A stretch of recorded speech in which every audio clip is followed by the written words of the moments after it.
because we're going to start to see audio and video that, how will you know it's real? How will you know it's real? And I think we're going to need things like blockchain. I think we're going to have to use this kind of technology from the encryption world to verify that this podcast was genuine. This isn't like an artificial version of William or something like that. Actually, one of our... Are you real? You have to buy the NFT to find out.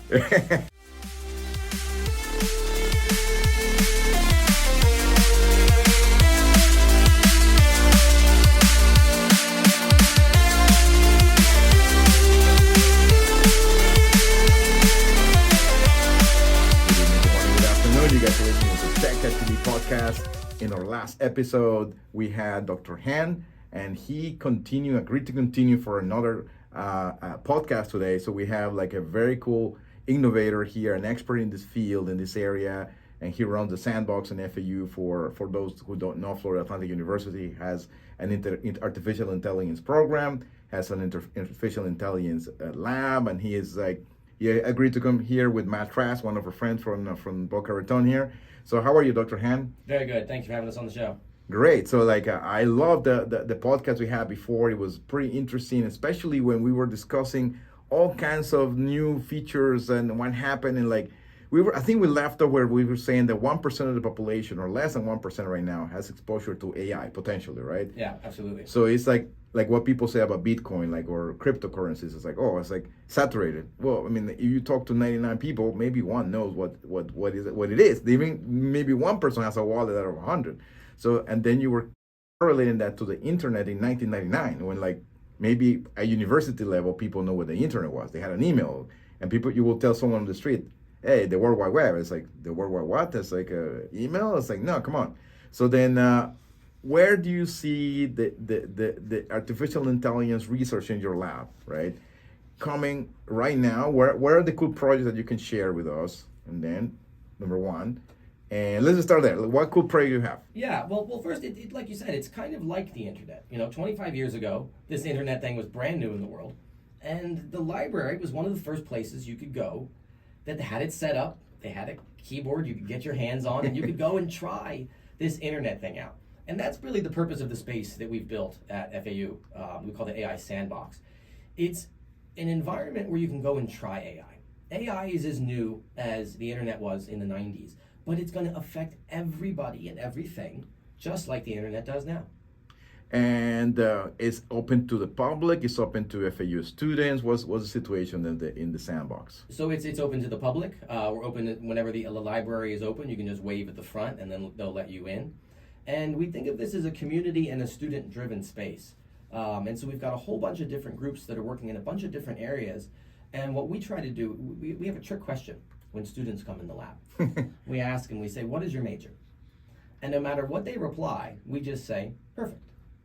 Because we really believe that, like email, in 95, everybody is going to need AI now. So if you want to do pre-med, you have to be aware of AI. If you want to do pre-law, you have to be aware of AI. If you're going to go into business and you don't know about AI, best of luck to you. I think that's the kind of thing that we want to expose as many students as we can.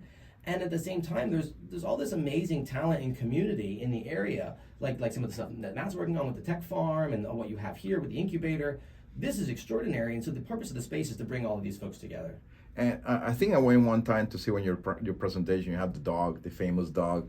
Why is everybody so attracted to that dog, and what's going on there? What's the deal? Well, the answer to that is simple. Robots are cool. No, but okay, yeah, you're cool, but what's the purpose in the Sandbox area? What kind of things they do as students or engineers or researchers? So actually, the name of the lab, the space is called the Sandbox. The lab is called Machine Perception and Cognitive Robotics, the MPCR Lab. So my role in the lab is on the robotics side. I'm an engineer. Most everybody else are scientists. Not everybody, of course. But as an example of something that we do for the public, every Monday I run a public meetup event from 4 p.m. to 8 p.m. where people come in and hang out and learn how to do ROS robotics, Ross's robot operating system. I have a couple of very large robots in there that are too complex for beginners that we're just starting to dig into, but we have a number of small robots. Dr. Hahn got me a TurtleBot 3 for the group a year ago, and recently we had a donor bought us a TurtleBot 4. So we have people various levels of robotics ability, but they come every week on Monday to get better at this. Participate in other things in the lab as well. That's what's just amazing is there's all this, hands-on equipment. You can imagine a few decades ago, if you even wanted to see a robot, you had to go to Motor City, you had to go down to the assembly line in the cars, and you had to stand behind a metal cage and watch the thing shoot sparks or whatever. And it wasn't something you could play with. And now, these robots, like Matt's saying, you can hand them off to a student and say, make this thing go. And what's the main, I will say, path for the general public right now to learn AI? If I am a student, I don't have access to the Sandbox, I'm maybe away, what would be your first thing, like, okay, besides YouTube, okay, watch that, but like, what would be the thing that you will order, or how would you connect?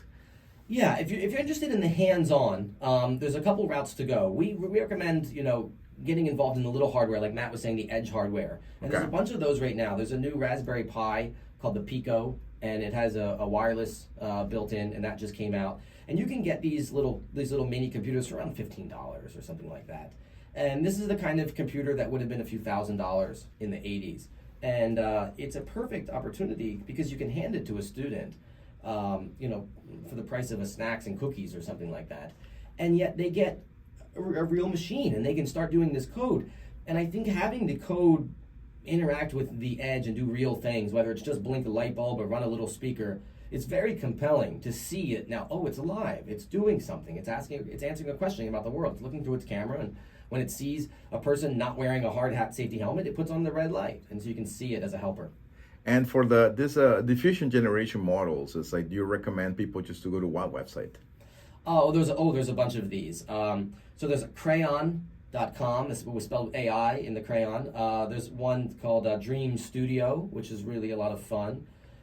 There's the DALL-E generator, but that one you have to register to get access. But I recommend they just search. There's tons of these things every day. Maybe they can put them in your comments when you post this online, because there's always a new one. OpenAI has something called the Jukebox, and this is really neat. You can listen to new Frank Sinatra and Ella Fitzgerald and all this kind of stuff, and they'll compose new music for you. There's a really fun one called GoGAN, which NVIDIA puts out, and that one you can sort of just doodle, sort of finger paint style, and then it'll turn it into an amazing piece of artwork for you. So basically, like the public can just go to all those different. I'm going to put them on the screen here, so they can you can click on that. And what's your favorite? They're different. That's what's so interesting. Kind of like this prompt generation we were talking about. Some of them are really good at generating like oil paintings and artwork. The others are very creative. You can say, give me a cat with a polka dot hat riding a zebra on the moon or whatever, and it'll do all of those different things. It's really extraordinary. And for those that are like trying to get into the business side of the story, you said business world, right? And then they want to start an AI company. What would you say is a good sector that they can get in, and how can they get into the AI? We have a lot of startup entrepreneurs here, but in your opinion, what would be the AI growth area of progress right now? They say if you can answer a question in less than 1 second, that question is probably ripe to get an AI to answer. So the current AI systems, they can't deliberate, they can't really sort of chew and consider on the ideas, but they can make a very quick decision. Like, do I see a remote control on this table, yes or no? And I can answer that question in 1 second or so. So I think people need to look around their business and their opportunity and say, what are the questions that I answer on my daily basis that take less than 1 second? And maybe it's looking at my warehouse to see if all the boxes are stacked. Maybe it's looking at my parking lot to see if the cars are full. Maybe it's checking an email to see if it's spam. Maybe it's answering a quick phone call to see if it's an important phone call. Within 1 second, if it's an important phone call, for example. And so if it's in that under second range, we could probably tackle it with AI right now. So we can say the 1 second rule for AI startups. I like that. That makes total sense. But like, do you, Dr. Hahn, do you have any like startups of your own? Do you have any ventures that you want to like tell us, or is all secret? Yeah, a couple that are still a little bit in stealth mode, but we've got basically the project that we're excited about in the lab is like the stuff that Matt's talking about. Taking these robots. Matt's got a collection of these amazing robots that are about my height and can drive around. And we're putting now onto these things the ability, these conversation generators. And so some of these AIs that are now stuck on your laptop, for example, they can talk to you. about, let's say, sporting events, or they can talk about the latest news, or what's the best way to evacuate South Florida during a hurricane, or where's the best place to park my car during a football game. And to take that conversation ability and put it into the bots that Matt's working on takes it to a whole nother level. Because now that bot can help me back to my dorm room if I'm lost, or maybe it can show me where the graduation ceremony is. It just becomes a helper and brings it out into the real world. And just like the internet came into our hands with smartphones, and then suddenly the internet was 100 times more useful than it was before. Right. I think the same thing is going to happen when we get these ideas mobile. So any of these mobile AI robotic tools that have you seen the Coco? The delivery robot that's in Austin. It's a company out of I've Austin. seen a couple of them. I don't know if I've seen the Coco one. Yeah, I think the company is called it slipped my mind, but the brand Coco is the one that is in Austin, and it's in Austin. It's in Purdue University. It's in all the different university campuses, but it's a little bit of a cheat because the AI helps the driver, because it actually has a driver remote that is driving the Coco, and it kind of helps the driver identify obstacles, but it's not 100% AI yet. I'm a big fan of that kind of model, though. I think the hybrid solution is really probably going to be the most powerful. And in terms of the business folks out there, I'd recommend they consider that kind of strategy. Rather than thinking, do I replace this employee with this algorithm, think, how much more value can this employee generate for the organization if they have this superhero cape? So I like to think of the AI as sort of magic glasses, magic ears, magic cape that allows humans to do things. I'm not quite interested in the runaway AI economy. I want to make sure that these things serve human needs.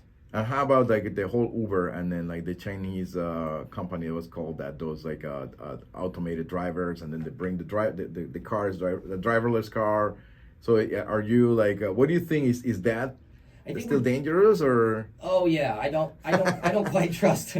I don't quite trust those systems. And he is a yet. PhD in AI. Yeah, so. I know too much about the debugging of them. Keep them on manual mode for now. But I don't think it's that far away. I think we are going to see sort of an internet of transport emerge over the next 15, 20 years. So that could be another area of innovation, the internet of transport, mobile robotics. And how about like the ethics of deep fake? Are you guys doing any research on deep fake in your Sandbox lab? Yeah, so Matt's son is at a national lab and doing some stuff like this, and then we just have a student who just graduated. He's at the other national lab, and that's what they're doing there. So this is a concern at the nation, at the national scale, basically at a national security level even. And we were talking with him, and we were saying he has to get a top secret clearance for this to even work on this. Wow. Because we're going to start to see audio and video that, how will you know it's real? How will you know it's real? And I think we're going to need things like blockchain. I think we're going to have to use this kind of technology from the encryption world to verify that this podcast was genuine. This isn't like an artificial version of William or something like that. Actually, one of our... Are you real? You have to buy the NFT to find out. One of our high school students, so we have a bunch of smart kids at FAU High School. Yeah. One of them recently showed us a demo where he took a photograph of himself and loaded it into an AI. And then he writes a paragraph of text, feeds it to the program, and it animates the still photograph of him. It moves his lips and makes facial expressions out of his photograph. And it reads the words to you in a voice that sounds like, it doesn't sound just like him, but it sounds like a voice, not like a mechanical voice. And you could make anybody say anything. And this is not even really deep fakes, This is just kind of a trivial, almost a toy that he's working with. The reason why I'm saying that is because in this podcast, I have another podcast with Dan Godima, Dan, and then we bring bots. So, but the bots have we already know what they're gonna say, so you're just gonna play them and just text to speech kind of thing. But I've been thinking is in real life you can have like a co-host that is an AI actually. There's an idea. It's gonna be wild, for students and stuff like that. I had a professor who told me a story that there was another professor who would not, this was late 70s, early 80s, they would not take typewriter, or they wouldn't take word processor report. So if the student had done their report on a computer, they wouldn't accept it. because this person thought that the computer had written. They would only take handwritten manuscripts or maybe a typewriter kind of thing. And it's funny you say about the student generating that, because now you can do a public speaking, right? If you're terrified of public speaking, you just make a deep fake of yourself, give it the script, and then it's going to generate it for you. So now, if the student turns in their homework of giving a presentation, how do you know it was actually them? But that's what I was asking the question. It's like I have this little kid here that comes here as a intern, and then he thinks that he programs, but he does not. I studied him because I want to because if he's talented, I was okay. That's what he does. Is goes to YouTube all the time. He hides in the back and he listens to the YouTube tutorial, and he goes and follows the tutorial, and then he creates some code or something. But he's a good playback, right? So that was like, look, if this kid had a little bit of AI and added to the code, then he could probably fake it as a coder for a long time. Absolutely. Well, it's not faking it at that point. The classic script kiddie. But now with this AI superhero, so there's actually an AI chatbot essentially that has looked at all of GitHub, and it knows code so well. I have it. I have it in my VS Studio. I was typing and then I was like fetch, and it will create the whole React for fetching the whole data and everything. Of course, the boilerplate code. Yeah, that's it. They just you don't have to serve GitHub anymore for fetch. Exactly. And that's someone that for me, even after 20 years, I'm still have 3 tabs open, copying, pasting the working code. I think it's how most folks do it. And so I think this is going to be a game changer for this next generation, because they will be able to move a lot faster. So they say now in computer science that everybody uses Stack Exchange, Stack Overflow for a resource. They say if that server ever goes down, 85% of programming will stop. No, but at the same time, I think you have to limit that. Like I remember when we took calculus and people had this calculators that could do integrals, and then they were forbidden for the exam, because then you don't think, right? You just punch in integration of x dx equals to x n over 2. Oh, that's it. That's it. X n over n plus 1. That's it. But when I first learned statistics in college in the 80s, we did all this long form math. When I took statistics last year in the grad program, we used SPSS and did no math. We learned all of the processes and meanings and how to interpret the data, and none of the mechanics of how to manipulate the numbers, because it's just not done that way anymore. We were told, you have to learn how to do math because you're not always going to have a calculator. Guess what's in my pocket connected to my camera, which is also my phone, right? Not only a calculator, you can actually enter even a simulation command or something, simulate this, whatever.